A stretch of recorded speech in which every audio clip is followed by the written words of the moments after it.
Hi, this is Gary Kayye from rAVe Publications, and I am joined by Mike Blackman, the guy in charge of the ISE show, which is happening in about 2 weeks. So, Mike, tell me, how are you feeling right now? I know you got to be excited, but you also got to be a little nervous, right?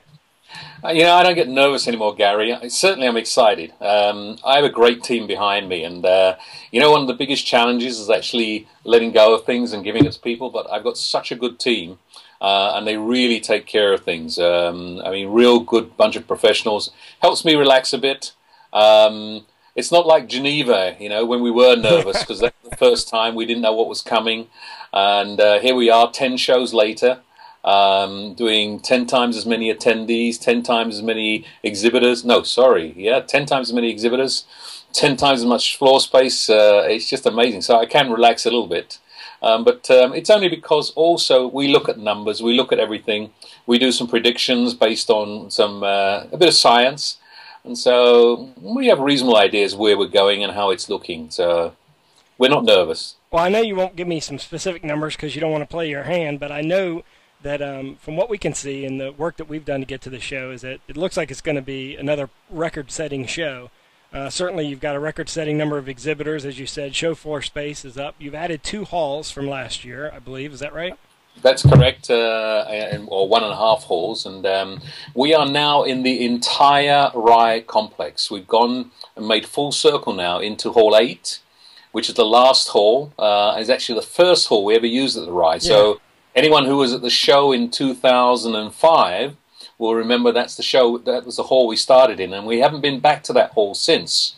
And now we've got a complete circle for the show, and it'll make a big difference on how people move around the show floor and Yep. how it looks. So we're a little nervous on that to see how what happens, but we go and look at other shows and see how people move around, what they do, and we get some ideas from that as well. Well, this is the only show, I call it the mega show, and I've called it that for 5 or 6 years because it's the only show that covers both home AV technology and commercial AV technology. Correct. And you guys do it right. I mean, you do have sections where you have, for example, digital signage and telepresence and teleconferencing, and then even the home AV section and commercial AV. But what's neat about it is that there's so many companies out in the industry now that do crossover, where they're working in multiple areas of the market, like for example, Cisco. For example, Cisco has obviously they have a home division that's marketing towards bringing video conferencing for the home, but then they have multiple layers of commercial as well. So you have a lot of companies that, in fact, Cisco is one of your newest exhibitors. Tell us about some of the other new exhibitors that you're going to see at the show that should be highlighted. And for those people that are watching that are on the fence about going to the show, tell them why they should go. Well, I don't want to highlight any individual exhibitors, but certainly we have about, I would say, about 100 new exhibitors at the show, almost Wow. 100 new exhibitors at the show, which I think will be really, really exciting. This is something which is always good for us. We have over 1,000 new product launches happening at the show, and I think those are the key things you have to look at. You're going to see stuff that you haven't seen before. Now, we're also lucky. We come in just after CES, so Right. you see on the display side, a lot of the big manufacturers are actually launching new products at CES, and they bring those to Europe for the first time. And a lot of occasions, they bring them to Europe for the first time at ISE. And it just fits in with their launch, with their R&D. That's just a real benefit for us as well. So, yes, you will see lots and lots of new products. You will see lots of European launches for products. You may even see quite a few worldwide launches as well. So, yes, a lot to see, not just new companies, but new products as well. Yeah, and what's neat about it is that regardless of what segment of the commercial AV market or home AV market you're in, whether it be you could focus on digital signage, you could be focusing on a vertical market like education or government or healthcare. I think that the show is broken down so that it's easy to find what you're looking for, but also there are a lot of educational sessions that attendees can gravitate towards that will give them the expertise they need in different segments of the market. So what about your educational growth this year? So you'll see on the conference side, we've got the Future Trends Conference from Infocom Right. again, but we've launched a Smart Building Conference as well. That's from both CEDIA and Infocom together. So that's new, and I think it'll be very exciting, very focused on not just integrators, but also architects, designers, etc. I think there's a lot to learn. We brought in people from in the industry and outside. People have a lot of experience in this sector. Then, obviously, education-wise, from both CEDIA and Infocom, we've got a lot of very specialized sessions there, and also, again, the chance to do certification at the venue. So, you can come here and actually do your certification while you're at ISE. Right, and you shouldn't go to a show like this and just go to the booths. I know that the stands. Absolutely. I know the manufacturers want you to go to their stands, but there's no other place in the world. I mean, even Infocom, you're going to have this wealth of knowledge covering both the home AV and the commercial AV space. I mean, I think in fact, I know we are the only show worldwide that covers both sides of the fence, and it makes us quite unique. It's a big advantage for a lot of the manufacturers who also cover both sides of the market, that they can actually present their products and solutions in one place. And that's why we try not to actually sectionalize the whole show. Yes, we do have sections, and that helps companies who are very focused.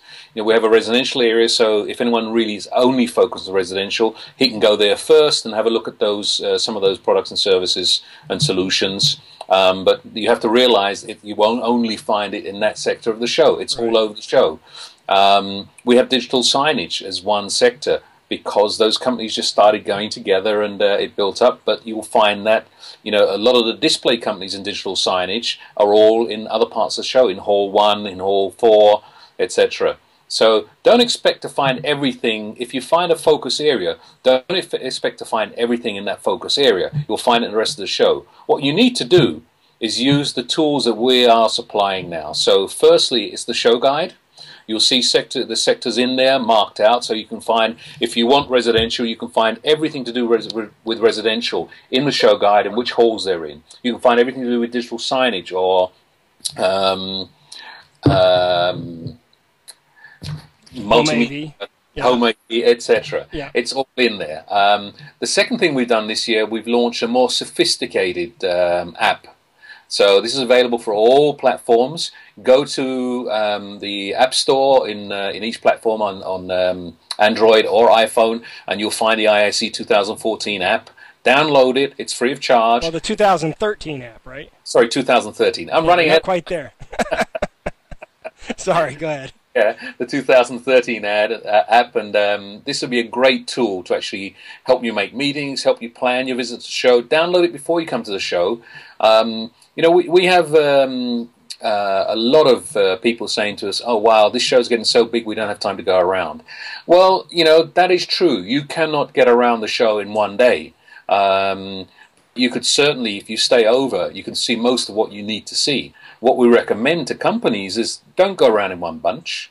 Split yourselves up. Choose parts of the show you want to see, cover different elements, and then come back together and see what you need to go back and see together. But use the tools we've done. Try and plan your visit so you can make the most effectiveness out of your day or 2 days. And I would love to see that all 3 days, and I can really say it'll be worthwhile. You won't get bored. But plan your visit beforehand. Choose what you want to go and see. And make appointments. We have appointment tools on the website, in the app, where you can actually send a link or a mail to the exhibitors that you want to see and make an appointment beforehand. And it's the best way to get the maximum effect out of your day. Yeah, and ultimately, yeah, I totally agree. You can't even walk that show in 2 days, Mike. Yeah. And now that the show's bigger, you're going to need 3 days. And the nice thing about where the show's located, it's easy to get in and out. So if you literally wanted to fly in and out a day, you could do that. But it is definitely better to stay. You've got a great wealth of resources on your website on how to book rooms. And of course, even if you don't book through your facility, there are a lot of rooms that are still available because, let's face it, it's Amsterdam. There's a lot of hotels there. There's a lot of hotel rooms in Amsterdam, varying prices, and obviously the later you leave it, the more expensive it gets, but there is a lot of opportunity there still. You're not going to be paying through the nose. One of the things we insist on, we work with the City of Amsterdam, is to keep the hotel prices down. We allow them, as part of our contracts with them, to do an inflation-based increase every year. You know, everyone has to do business, everyone has to make money, right, but it has to be reasonable. And it's one of the things we keep in line, that they're only allowed to raise their prices so much per year, so that our attendees are not paying too much to be able to stay overnight.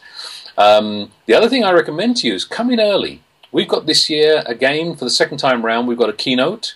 We've got something very exciting this time. Yeah. Marco Tempest. He's one of my he's my favorite like current magician. So I was totally excited when I saw that. I'm glad to hear that some people have heard of him. Oh yeah, I saw him. I saw him do his TED thing, so that was awesome. Right. And, you know, this is a guy who uses our technology. Yeah. You know, he's really 100% into this. But he's not just someone who's going to stand there and do magic. He has a lot of interesting things to tell and explain. And what's really nice is he calls his magic open source. That means he's not trying to hide what he's doing. He wants to tell you what he's doing so you can use it. He wants to give people inspiration to say, this is how... And this is something for people doing, you know, who are doing conferences and live events. You know, give them some inspiration, some ideas of what they can do. So well worth it. That's going to be at 6 o'clock on Monday the 28th. Please come along. Come a bit early. Make sure you get some seats. And then following that, we have anniversary celebration. This is the 10th ISE. You know, it's something where I look at my grey hairs sometimes and say, wow, you know, that seems such a long time ago. And we seem to come such a long way. And you know, I'm really pleased and excited to have been there from the beginning and be here now doing this. So we said we have to celebrate. And we've asked most people, you know, have you been to every show? If you haven't registered yet and you have been to every show, let us know. We want to know who's been there for every single show from Geneva. Now, come along on Monday night at 7 o'clock, straight after the keynote, and we're going to have a celebration. We're just about to tie up. We're going to have some live music. I think it'll be fun. Do you have to register for that, or you just show up for it? You know, we prefer, it's a really easy thing. Go to the website and just tell us you're coming, because we're trying to cater. And, you know, is it a different registration than the keynote, or is it all in one? It's all in one place, okay. And just tick the box to say you're coming. We just want to know so we can actually make sure we don't want to run out of drinks. It's all free, and we'd love to see you there. It's going to be, we promise you no boring long speeches or anything like that. We want to say hi to you. We want to bring everyone together. But most importantly, I want to see everybody who came to that first show, everybody who's been to every show. Come along and join us and show and tell. Come and meet some people you might have met back in Geneva, or people out of the industry that you know, and say hi. This is a networking opportunity. This is a chance to really say, shake hands and meet people out of the business. Yeah, well, I've been at every show, and I was at the Geneva show, and I remember it well. And it was freezing cold setting up, but it was an amazing view. You'd walk out, and after setting up, and you'd be looking at these snow-capped mountains. But I love Amsterdam. You know, I spent a lot of time in Amsterdam when I helped open up Extron's office over there. So I do have a quick question for you. Have they finished the train directly from the airport to the RAI? Is that finished yet, or is that one more year? That's been there for quite some time. And anyone flying in, I recommend the easiest way to get to the RAI is take the train. That's how I get there. If I'm going to the RAI facility, I jump on the train. It's 2 stops. It takes about 10 minutes, and it's faster than the taxi. And then from the RAI to the entrance, from the RAI train station to the RAI entrance, it's a 5-minute walk. So you're really 15 minutes door to door from Schiphol Airport to the RAI front entrance. And that's much, much faster, particularly early in the morning when the traffic's really heavy, where it can take you, you know, half an hour, 45 minutes to actually get there. It costs about €2.40, so it's really cheap as well. I really recommend it as the best way to actually get to the RAI. If you're coming in from the city, there are also trams to the RAI station. There are trams stopping at the front of the RAI as well, so really, really easy to get to. Ample taxis running around the city, and at the moment the city has been really working on actually controlling the taxis to make sure we don't get ripped off anymore. Unfortunately, you find this in every city. There's a few rogues around. Most taxi drivers are friendly, they're professional, and they're honest. But occasionally, as you'll find us say, it doesn't matter which city you go to in the world, there's always going to be someone who's a little bit dishonest, and once they realize you're from out of town, they sort of try and rip you off. But most of them are honest, so you should be okay. Yeah, and you also have the buses that run from each of the hotels. We have, during the show dates, we have free buses from all the key hotels. Go to our website and you'll see which hotels have buses. In fact, there are collection points from most of the hotels. So even if isn't a bus going directly from your hotel, in most cases there'll be a point very close to your hotel, within 5 minutes walk, where you can pick up the bus to go to the rye and return in the evening. Yeah, and speaking of the website, what is the web address? Tell them. Their web address is www.iseeurope.org. Not ISE Europe, IS Europe. Please remember that. Yep, no problem. And as you know, the data there. Yeah, and as you know, we are going to be covering the show live, and we're going to archive everything that we do, all the videos we shoot, all the manufacturers that we interview, all the products that we see. We'll have on our website at rAVeNowISE.com. Right. Appreciate your time today, Mike. Thank you for all the work you've done for this show, getting not only us there, but everybody there from all around the world. Congratulations on the success. I'm pretty sure that we're going to have a record show, even though you probably won't admit it yet. But I look forward to seeing you. I'll give you one tip. I'm not going to give you the numbers, but I can tell you the trend at the moment is that we are running quite a way ahead on day-to-day registrations than we were last year.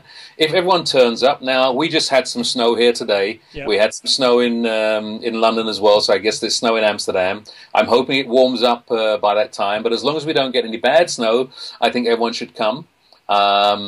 And at this stage, it looks towards that we're actually going to run ahead of last year.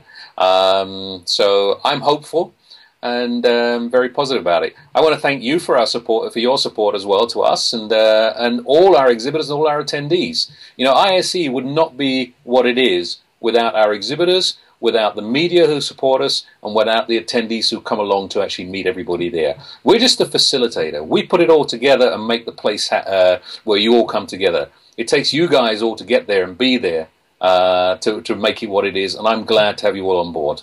Well, one last question. The crepe booth will be open this year again, right? Yes, it will be, and the sushi bar, and perhaps a few more other surprises. Okay, the crepe booth is all I care about. The crepe is all I care about, and I know exactly where it is, and I will be there on the very first day as soon as it opens. So thanks a lot, Mike, and appreciate all that you're doing, and I look forward to seeing you in just a few days. Thank you, Gary. Right. Take care. Take care.